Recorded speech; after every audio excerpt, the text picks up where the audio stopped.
Right. Hello, everyone, and welcome to today's webinar. My name is Angela Ning, the General Manager of IAE London office. IAE Global is a leading provider of international student recruitment. So today we are presenting LPC and the GDL with University of Law. It's our pleasure to have Chris Honey, the senior tutor from University of Law, to be our presenters today. Hi, Chris. Hi there. Yeah, and we also have Ron and Christine here from the international office. Hi, Ron, are you here? Hello, everyone. Hi, Christine. Hi, it's Katrin, but hi. Yeah, welcome to be our presenters today. So let me kick off from a quick introduction about our company. IAE Global started as a single office in Seoul, South Korea. Over 29 years, IAE Global has become one of the largest and the most diverse student recruitment organizations in the world. We have become an industry leader in the international student recruitment. We have a border-based presence in major student orientation countries from China, India, Japan, Korea, Thailand, Vietnam, Indonesia, Nepal, and other key markets around the world, as well as the destination countries where our partner institutions are located, like US, UK, Australia, New Zealand, Canada, and other major destination countries. The scale and the international reach of our network means that we can offer recruitment experts in a variety of countries. It also means that we have closer relationship with and also better knowledge of the institutions of our students attend, like University of Law. So here is our London office contact details. Please feel free to contact us during after this webinar.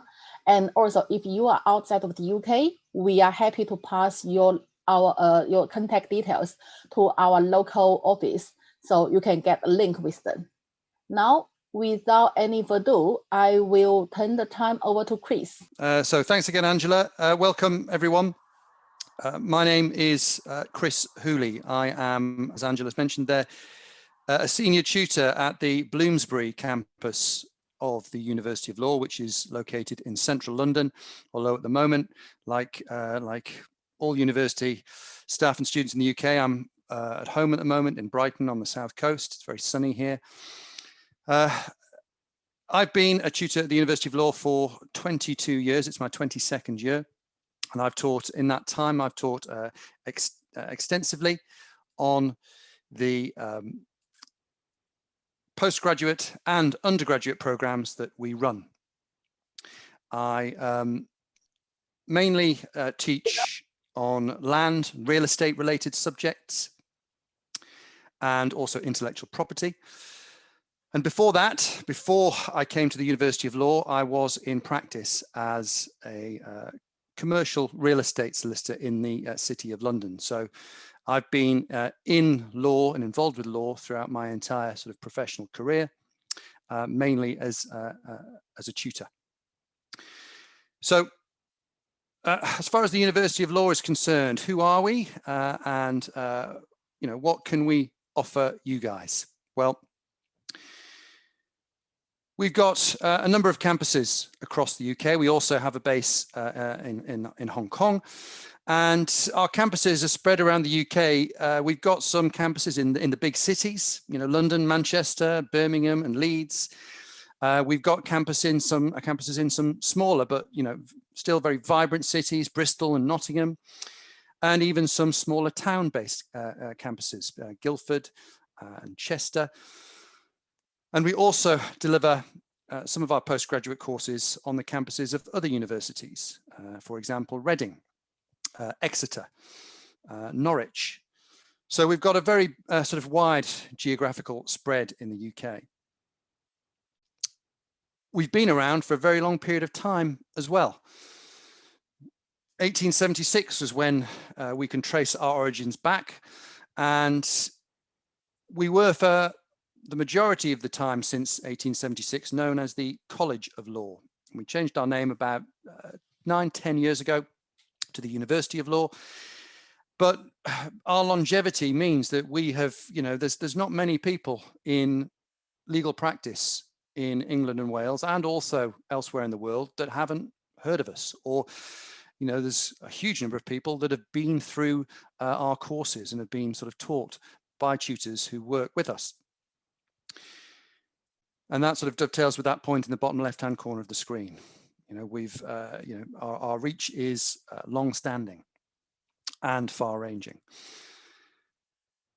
As an institution, we've also got a lot of things to recommend us beyond just the quality of our teaching and our courses.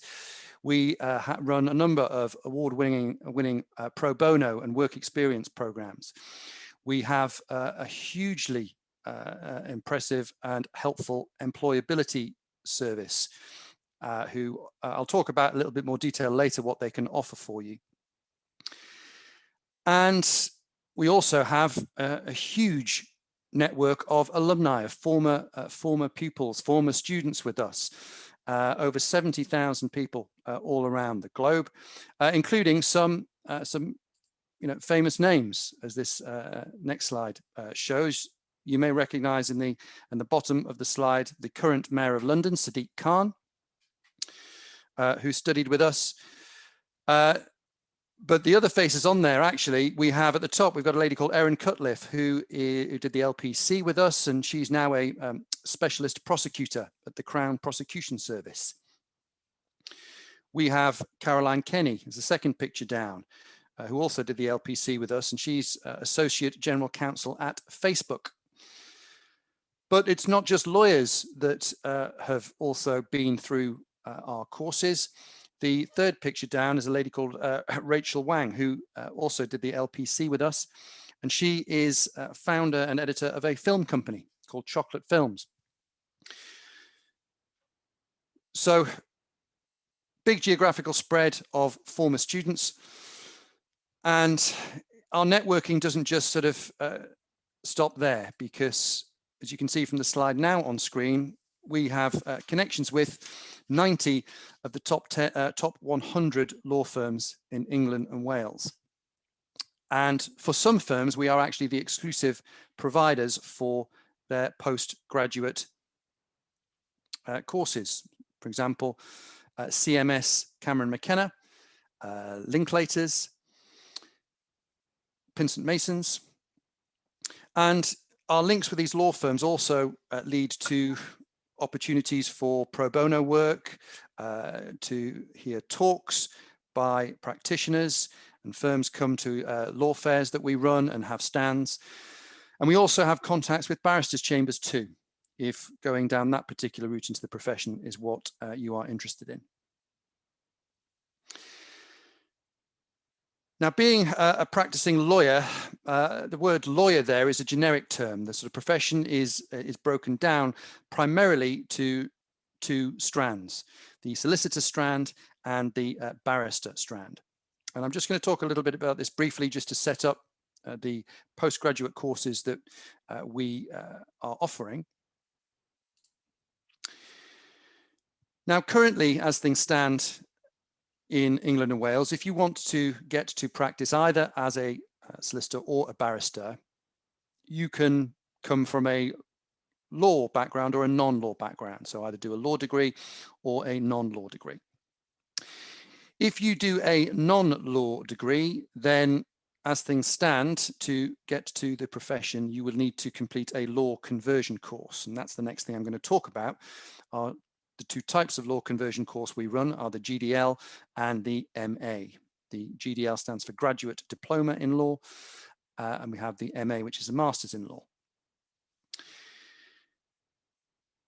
After that law conversion course, you then sort of reach the same point as a law graduate, and you need to decide at that point which sort of strand of the profession you want to join. And if you go the solicitor route, you will need to undertake currently the course called the Legal Practice course, following which 2 years training contract, and then you are qualified as a solicitor.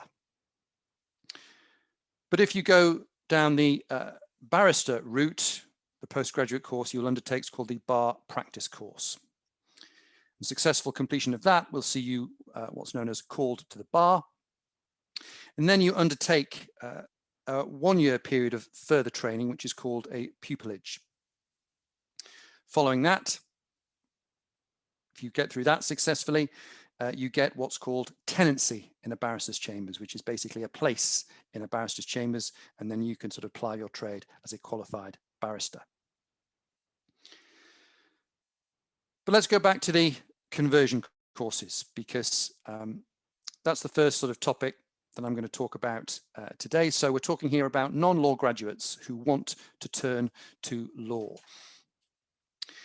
Well, what is a law conversion course? Well, in short, it is a condensed course, which is designed to get you to an equivalent level to a law graduate.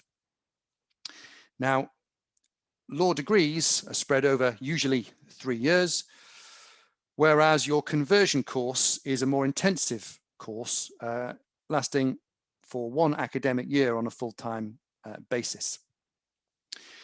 And the focus of the law conversion course, as I say, is to get you to an equivalent level to the law graduates, but the law conversion courses will focus on the core modules that any law degree will cover. And law degrees also involve, the opportunity to take some optional subjects, but you will find every single law degree contains the same coverage of the core modules. And that's the focus of the law conversion course. Before I talk a little bit more about the law conversion courses that we are offering currently, I do need to sort of talk briefly about some significant changes which are coming to the process of qualifying as a solicitor in England and Wales. And these are changes that are coming in later this year.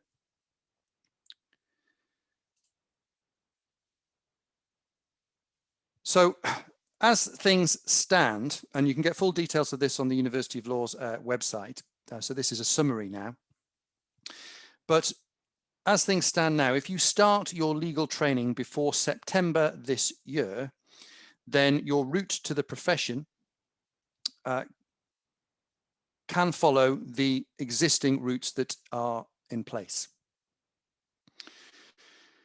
However, if you start your legal training after September, then your route to the solicitor's profession will actually need to follow a different path. And there's a new qualification, a new route to the profession, which is being introduced called the Solicitor's Qualifying Examination.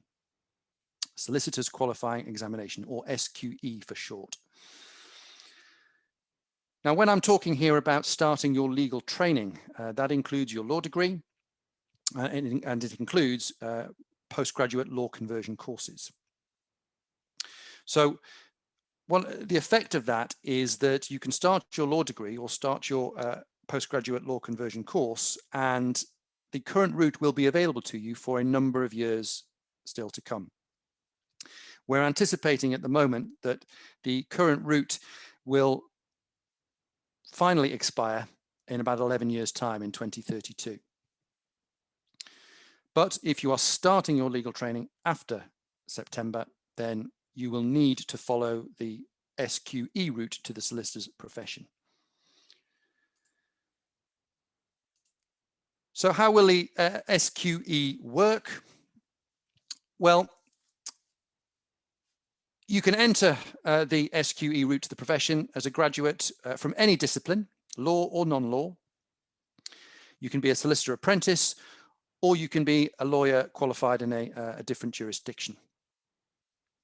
But the SQE is basically made up of 2 assessment points in addition to a period of qualifying work experience. And the first assessment point, SQE1, concentrates on legal knowledge and practical legal knowledge, whereas the second stage focuses more on legal skills, such as drafting and interviewing. And in addition to that, you will still need to undertake some qualifying work experience, which can actually be, which will need to be a minimum of 2 years, but can actually involve work experience from a number of different employers, and potentially also could include pro bono experience.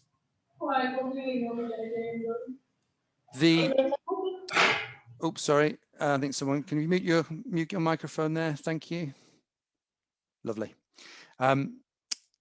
There is flexibility with the SQE as to when you undertake the assessments and when you undertake your qualifying work experience. But we anticipate that most people will undertake the assessments prior to their qualifying work experience. But the beauty about this new system that we're going to have is that you have flexibility, and you can undertake your work experience first. If you wish, you can go straight through the courses, and so it's up to you really. We will be running courses to provide guidance and help for students for the assessments. But that's what's coming, okay? That's what's coming sort of from September onwards, okay? But still, seeing as we will still have the current route into the profession still available for some time, the solicitor's profession that is, let's talk a little bit more about law conversion courses, because they're still available and will still remain available for some time.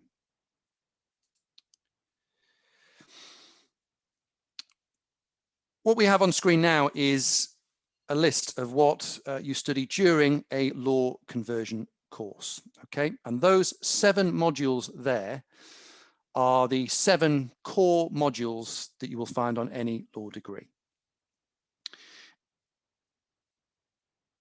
Now, contract law, criminal law, and land law, and European Union law will sort of readily sort of jump out to you as to what those subjects concern.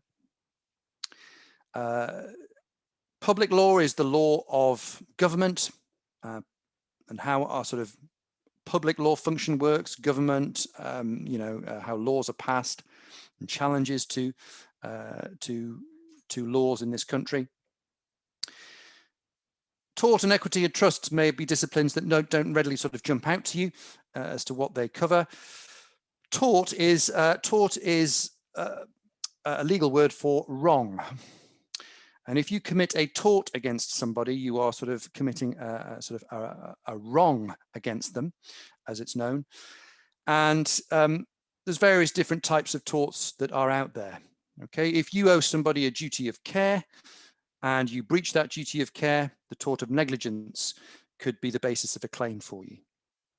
If you say something about somebody either sort of orally or in writing that sort of lowers their reputation unfairly and unjustifiably, they could pursue an action in the tort of defamation against you. So it's a very interesting area, tort.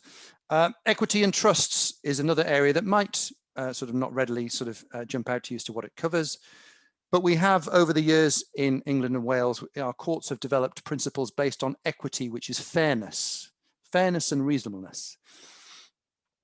And we link that with the concept of property that's held on trust. When you have property held on trust, what happens is the control of that property, the ownership of it, is separated from the use and enjoyment of that property. And you have somebody who holds the title to the trust property on behalf of somebody else who's entitled to use and enjoy it and get the benefit from it. Now, I teach land law in that, and unsurprisingly, that's the subject that I think is the best one. Land is a superb subject to be involved with, because it's a subject that affects everybody in their life no matter what happens. At some point, people will buy a house or buy a flat. Even if they don't buy a house or buy a flat, they will live in a house or live in a flat. And land law affects everything to do with that. Now, as mentioned already, we have 2 conversion courses, the GDL and the MA law. What you're looking at on screen is a basic comparison of the 2.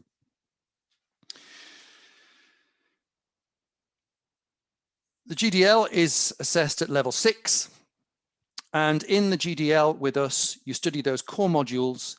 You also undertake a self-study research project Or instead of that research project, you take on the subject of the law of organizations, which is a subject to consider taking on if you plan to practice law in a larger corporate firm, because we cover contractual and corporate principles which underpin the running of business organizations. And that's what we do in that particular module.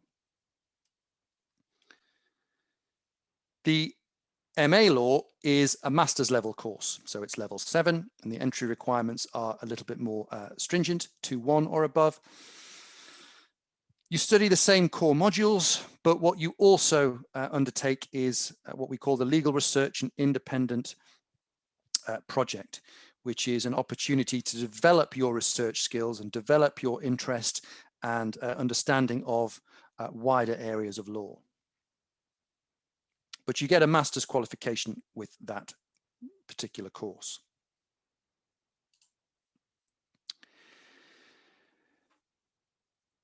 How can you study the conversion courses with us? Well, you can study them full-time or part-time, and you can study them online.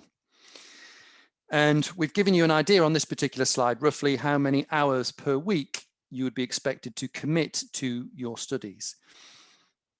Now that estimate of hours per week does include your class time and your time in class, but it's also your preparation time, your reading time, and what we call your consolidation time, which is going over the content that you've covered in class. And we use a combination of different learning styles as part of the course we deliver to you. There are live lectures that have been online for the last sort of 12 months or so due to the pandemic, but that you then undertake independent workshop preparation, some reading on your own, and you come to a workshop, and in a workshop that's the real sort of core, the real hub of the learning, because you will be working with other students on group activities, all developing your understanding together. And then it's an important part of our course that you don't just move on to the next topic, the next subject, and forget about what you've just done. You've got to go over and consolidate and review the content that you've just been through. So how does the course break down in terms, if I was going to sort of break down the year for you, how it would, what you would be doing and when. So well, for this, I'm looking at the sort of full-time 10-month, it's sort of 1 academic year, 10-month, 1 academic year course for the GDL. You have an online pre-course program on legal method, which is all about the English legal system, which you do before you come to us. You're then inducted into the University of Law, so you get to meet your classmates. And then you can see we've got this modular structure set up. And the modular structure means that in each semester in the year, and there's 2 semesters in the year, you study a number of modules. You will then revise for those modules at the end of the semester and then take your exams. So it's not like you study the courses across the whole year and have a big exam period where you do everything in one go. It's modular. So before you start semester 2, you will have taken the exams for semester 1.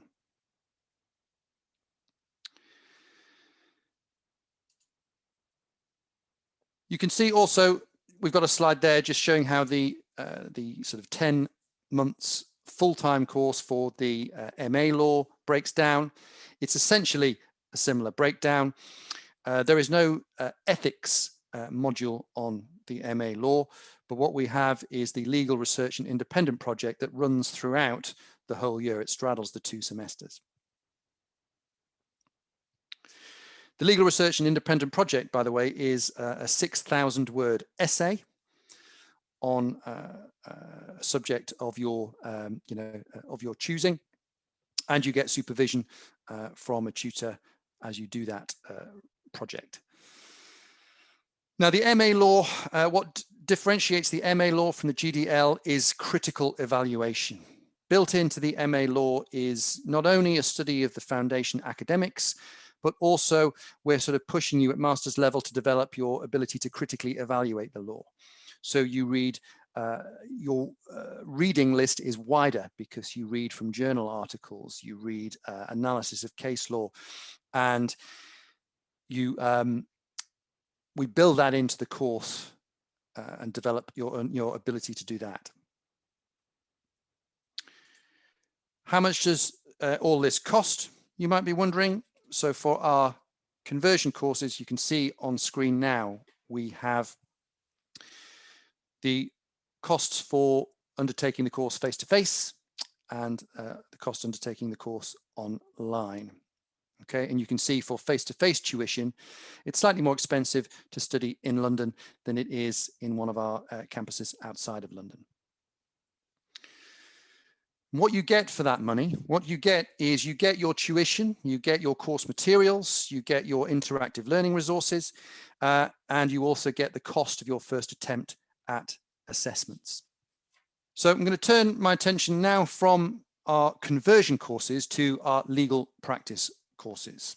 Okay, and remember, these courses will still be available for some time in the future for law graduates and for non-law graduates after they've completed the conversion course. There are sort of three essential different types of legal practice course. Okay, on the left we have what we call our straight LPC, which looks at which covers course modules and a choice of electives, and I'll be illustrating what the core modules are and electives that you can choose from in a moment. Then we have effectively two sort of master's level versions of the LPC. Firstly, the Lpc Msc, which looks at law, business and management, where as well as the core modules and a choice of 3 electives, you undertake a module called law and business, which looks a little bit more at the sort of business side of things and how businesses work and how businesses are managed. For that LPC, you also undertake what we call a business case study report, which is a 3,000-word essay on a wide variety of subjects. For example, artificial intelligence in law firms, how that's being used. Cryptocurrency is also a topic that's been sort of considered in those case study reports recently, and so the legal sort of aspect of how that particular type of electronic money works. On the right-hand side of the slide, we have the third variety, the LPC, another master's level qualification, the LPC in professional legal practice, where you can do the law and business module as well as part of that, or alternatively, you choose an extra elective, but you undertake this time a professional practice research report, which is again, it's an opportunity to go further into a particular area of professional practice and sort of focus in more depth on that. Now, our LPCs, they're very client and business focused, because that's what you need to be a successful trainee solicitor. You know, knowing the law is one thing, but being commercially aware is an essential additional requirement that law firms want from the trainees that they employ. And we have business skills embedded into our course. You know, it's not just about knowing, for example, with employment law, it's not just all about knowing employment law, it's appreciating how the business that is employing people works, what their commercial drivers are. Because if you understand that, you can give the right sort of advice to the employer, if the employer is your client, or employees, if they're seeking employment advice. So it's very, very client focused, because ultimately the law industry is a service industry, and you know, to be successful, and you're going to do the jobs that your clients need you to do. How does the year breakdown for the LPC? Okay, and I mentioned that for all versions of the LPC, you undertake core modules, and you can see that those core modules are the ones that you study in term 1. So this is for the 10-month, 1 academic year LPC. You get an introduction to professional practice, which gives you sort of a basis in some important skills and key disciplines such as legal research, drafting, interviewing. But your core modules are business law and practice, dispute resolution, and real estate. And you can see it's the same modular structure that we have for our conversion courses as well. So at the end of term 1, you will do your exams in those core modules and then return in term 2 to focus on your electives. Briefly, I'll just talk about the way the year breaks down differently for the 2 other versions of the LPC. You can see for the MSc version, just creeping in there into term 1 is law and business. Okay, so you'll undertake the law and business course in term 1. And you will also complete the case study report at the end of term 2. And I mentioned that's a 3,000 word report. It also involves an oral presentation of your report, although we've been unable to run the oral presentation parts of the assessments in the last year or so because of the pandemic. The LLM version of the LPC, you can see law and business still appears there because you can choose law and business as part of that version of the LPC. But if you don't, then you will take that 4th elective in term 2.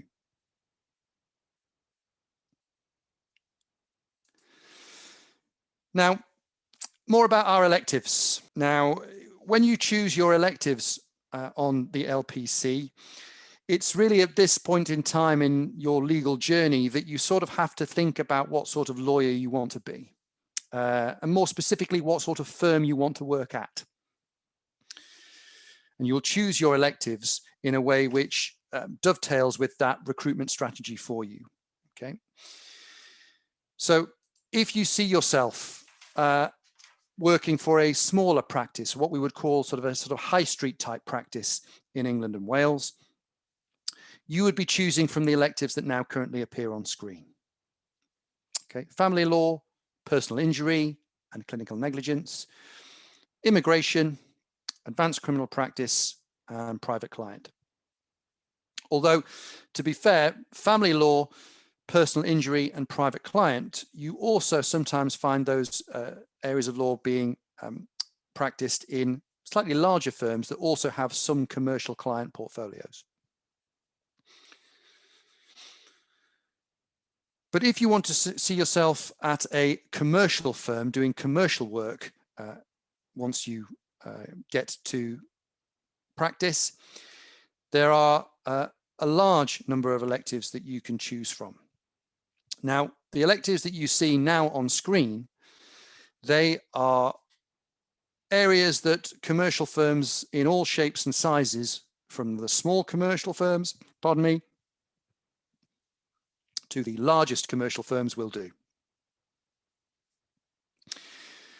And sometimes when you have an offer of employment for a training contract with a firm, they tell you which electives they'd like you to choose. But most students don't have that when they're on the LPC. And if you want to go to work in a commercial firm, you pretty much have free rein to choose any combination of those 3 that are there. If you see yourself working at a corporate firm, now corporate firms will include the biggest ones out there, the Linklaters, the Clifford Chances of this world, but also there are smaller firms that do corporate work. And those 3 electives there are the ones designed to align with those types of practices. Although, once again, commercial firms as opposed to corporate firms will also be involved in merger and acquisition work.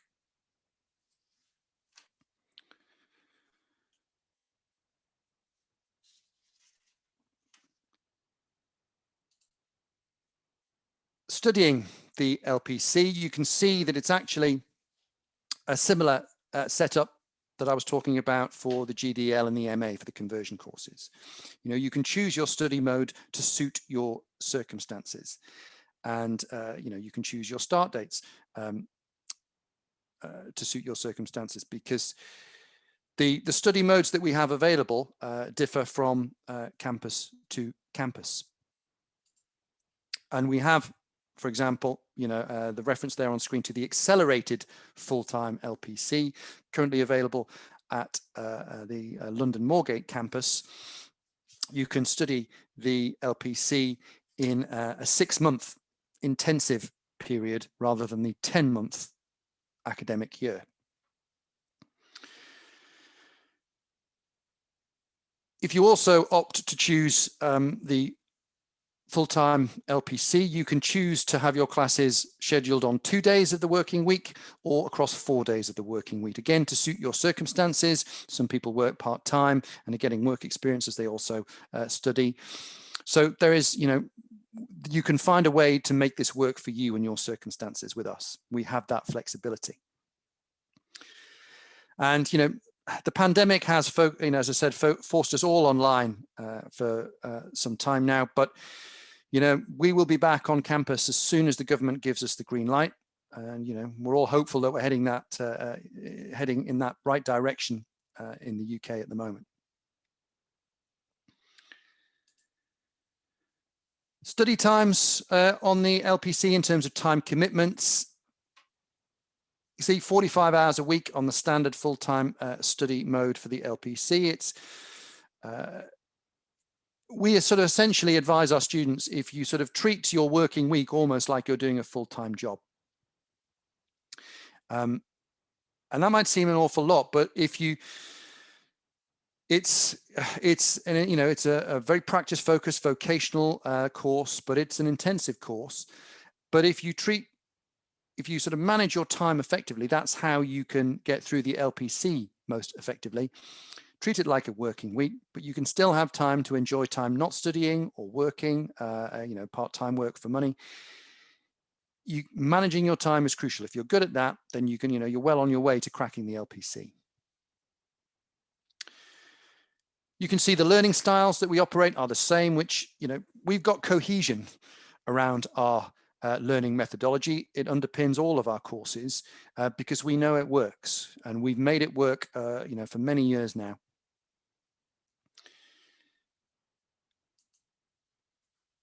Again, a very important bottom line for you guys is cost, of course. And you can see on screen for September 21 entry. Again, more expensive in London, and different prices for Bristol, Birmingham, Exeter, Guildford, Reading, and Norwich and online. And again, slightly different for Chester, Manchester, Leeds, Liverpool, and Nottingham. And we have, a number of payment options available in terms of installments. You can make your LPC payments in 2 goes, in 2 installments, in 4 installments, or potentially also on a monthly basis for 10 installments. But, we recognize as an institution that this is, not just a fee, but it's an investment for you in your future. So we as an institution do everything we can to support you in that endeavor. Okay. I've told you already that your materials are included in your course fees. Your class sizes will be smaller, typically 12 to 20 students in a small group. And that's a perfect size for us as tutors. We can interact with each and every student throughout our, a 2-hour workshop session. Your subject tutors will always be available for questions and queries. We have this open door policy. And I've talked about the learning methodology of ours, which is a blending of different learning styles. You have some online interaction, you have in-person interaction in class, and you have some independent study. So it's bringing all of those together. And we make sure that we give you individual feedback on practice, in class. Your tutor is there giving you individual feedback on your contributions, your answers to questions, but also if you undertake mock exams, you get individual feedback on your mock exams designed to set you up for an even better attempt at the real exam and real assessment.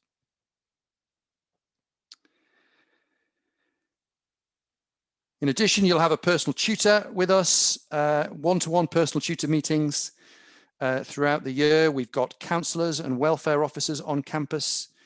We have learning support teams on campus giving you advice and support if you need any, if you have a particular learning requirement which requires support in class or in examinations. And we've got study areas all around our campus, private ones or ones where you can study in groups. And I mentioned also our employability service. They are, we basically want our students to feel that, we are as invested in their future and your future as you are. Okay, and it's not just about keeping you busy for the 10 months or however long it is that you're with us on your course. We want to help you build for your future, and our awesome employability team offer such a huge range of support for you, which is available to you basically before you even start your course with us. It's available during your course and for up to 18 months after you leave us. Okay, so it's not a case of when you leave us, that's it, you can't rely on our help and support anymore, because our employability team will support you for 18 months after you leave. They can offer one-to-one careers advice. They organize talks by employers and law fairs, and they can help you put together your recruitment package for job applications, your CV. They can prepare you for interviews and assessment centers, give you workshops in skills and behaviors which will enhance your, your attractiveness to potential employers. They have a job vacancy database which is exclusive to ULaw students, University of Law students, and they can help set up pro bono and work experience. Just the last couple of slides for me, and then I can open things out to questions. But there are funding options available with us. Future Finance, Lendwise are private student lenders and sources of finance, okay, available to students with a UK domiciled sort of address, but that's also international students. If you're coming over here to study and you've got yourself a place to stay, you can get finance from them. We have a number of scholarship opportunities, scholarship funds. There's £2 million in our scholarship fund to widen access to the profession and to set people up for for success. And we also offer what's called the ULaw Study Guarantee.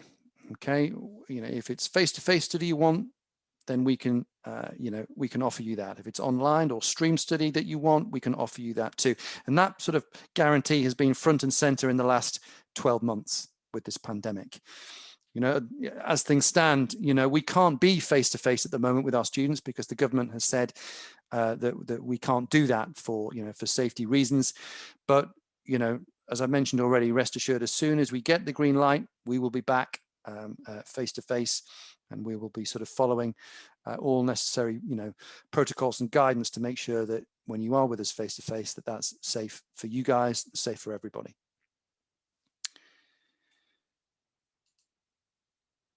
And that's it, really, essentially. If you want to apply for the GDL, the MA Law, or the LPC, you apply through the lawcabs.ac.uk website. You can also sort of contact IAE Global UK, visit law.ac.uk to find out about our other courses and apply there. So thank you very, very much for listening to me. And I will sort of stop the screen share and think I've got 15 minutes or so for questions. Thank you, Chris. It's so informative. Everybody, can you just raise your questions in the chat box?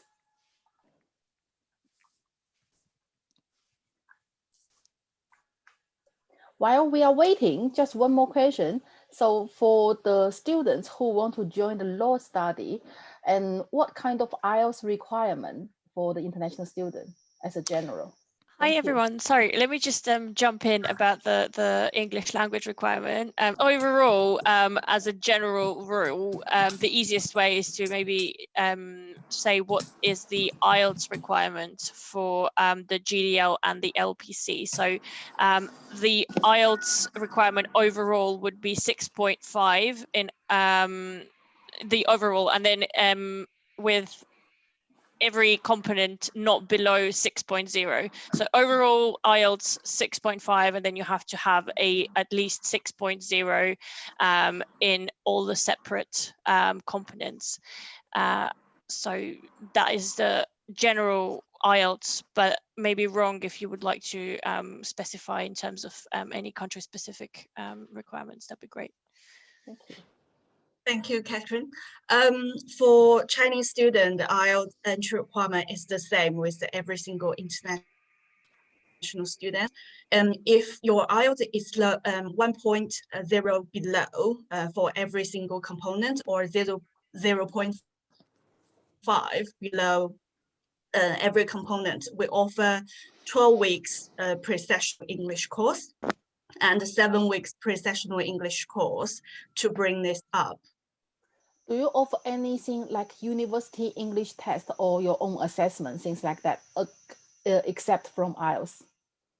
That's a very good question. We accept a range of language tests like IELTS indicator and also TOEFL, IBT until the end of May. And those are online tests. Also, before May, we give students free token for taking free English language test for language cert with all offer holders. After May, we will have our own internal English test, which is free for every international student. That will be very useful for the international student. Thank you, Ron. We having questions here already. I think it's for Chris. University of Law, it's very competitive. Do you have any tips to make my application outstanding? I think in relation to that one, I mean, as a tutor, we tend, I don't personally see the application forms that come in, but I think if you want to, if you want to study for any discipline, if you want to study law with us, if you can demonstrate, solid academic background, if you can, demonstrate an interest, and it's probably more than interest. You need to sort of show also, to show sort of a passion about the study of law. You're not expected to know at that part of your career what sort of law you want to study in the future, but there's got to be something that switched you on to the notion of studying law. And if you can get that across in your application, combining it with the academic sort of side of things, then that's what any good application would contain. If you've got work experience that you've already done as well, you can sort of try and pull that in. But it's a solid academic background plus manifestation interest in the subject. Yeah, thank you, Chris. That's coming out the second question. Do international students need to law background to apply for master? Express to values most. Sorry, Gloria, can you please mute yourself? Thank you.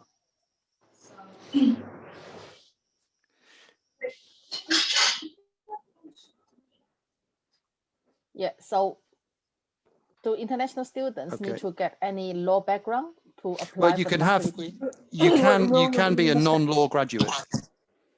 Sorry, Gloria. Sorry, I think Gloria is Gloria is unmuted, isn't she? Yeah. So Chris, I think you can mute her if you don't mind. So just find her name, and then there is some place to mute. Bear with me while I do that. Okay. Oh, yeah, she's muted. Oh no, here we go. There we go. Done it. Thank you. Thank you very much. Fine. So the local background. Come back to this question. Just bringing the question up on screen so I can see it there again. It's no, you don't need a law background as such, because you can, when we've talked about the conversion courses are potentially, they're available for people who don't have a law background. And the decision to turn to law, if you've not had a law background at that particular point, the decision to turn to come to law, well, obviously, if you wouldn't be considering the law unless you changed your mind and thought about it. So no, I mean, that's what the conversion courses are designed to do. The conversion courses are designed to sort of bring you basically up to speed in the core modules, just like you would be had you done a straight sort of law degree and did have a law background. So you don't need a law background, but as I was saying in the answer to the previous question, if you can be, if you're even thinking about law, there must be a reason for that. So anything that you can do yourself in your own time, just to add to your understanding and knowledge and experience, and can only help you. Thank you. There's another question here. Outside of academic background, what kind of skills or personal experience do you value most? Well, law's not just, law is very definitely not just about the academics. It's about your sort of communication skills, your interpersonal skills, your analysis, your ability to problem solve. And that's not necessarily, there's an academic underpinning to all of that, but how well you convey your advice. I mean, clarity of communication is hugely important, whether you're speaking to clients or writing to clients. Your ability to communicate, not just in terms of clarity, but to listen, to understand what questions you're being asked, so to understand the context in which you're being asked these questions. That's the sort of thing that if you can add those components to your academic knowledge, that's what that's what brings together. That's what a formidable lawyer is, somebody who can and lawyers don't know absolutely every single bit of every law that they need to. They get asked questions that they need to research. So having research skills, being able to know where to look to find answers to difficult questions, because clients don't always necessarily present questions in a way which is neatly packaged that you can just sort of look in a textbook and find the answer. So communication skills, definitely, interpersonal skills, definitely, and those are things that you can get experience of, not just in law fields. So if you've got work experience, working in another form of business context, or even even working in a shop, working in retail, you deal with people, you sort of you deal with people who have queries, who have problems, and it's sort of how you manage that. It's all valuable experience. Thank you. There's another question here. What role and where the university graduates often go to? Well, it's if you do a law degree, it's probably a misconception that means that you're going to be a lawyer, because obviously quite a lot of people who set off on the law degree route are doing so because they've decided they want to be a solicitor or they want to be a barrister.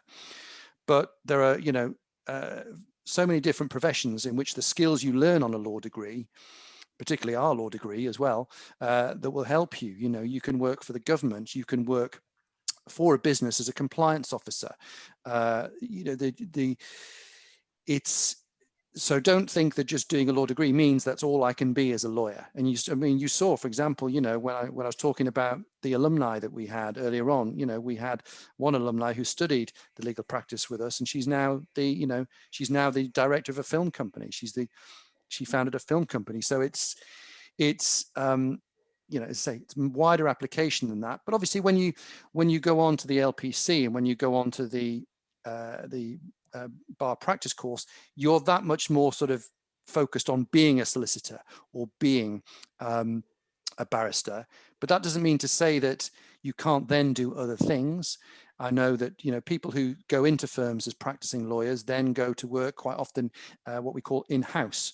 They basically be the sort of the lawyer within a company, which is still performing a legal role, but not in the conventional sort of legal practice of a solicitor's firm or a barrister's chambers. So yeah, you don't feel as though that, just going down this route means that all you can be in your life is a lawyer or barrister. Well, take me, for example. I was started out, I qualified as a lawyer, but I'm now teaching it. And it's, I'm still involved with law, but in a very different way to how I started out. Thank you. Actually, we have a questions from the Facebook. I think that will be more interesting. The students asking, which one is more suitable for international students, LPC or BPC? I think the bar practice course, right? Yeah, it's both are equally suitable for international students. The difference between the two is whether you want to be a solicitor, in which case the LPC is the route that you will need to follow. If you want to be a barrister, then it would need to be the bar practice course that you would need to follow. So it's not so much where you come from, it's where you want to go to. But actually, I think the problem for international students they might be worried about their oral English, because maybe the BPC is more oral because they need to become a barrister, which is yes. So yeah, no, that's a that's a valid point. I mean, I don't teach on the bar practice course, so it's not so much my area, but I know that the requirements to get onto the course are probably tougher. They're tougher requirements to satisfy than to get onto the LPC. But being an just because you're an international student doesn't rule you out from that. But yeah, you will need to show stronger oral communication skills, stronger written communication skills in English for a place on that course. Yeah. So let's take up the last questions here. What kind of placement when international student like me graduate GDL program? What kind of placement? Daisy, do you mean what kind of job, or because if you take the GDL, then the logical next step would be to go to the legal practice course or the BPC. So it would be, that's what would follow on from studying the GDL. So at that particular point, you're probably, although you don't have to go on to study the LPC and GDL, if it's only part way through the route to the profession. So it's probably, you'd be needing to think about, well, do I want to do the LPC or the BPC after you've done the GDL?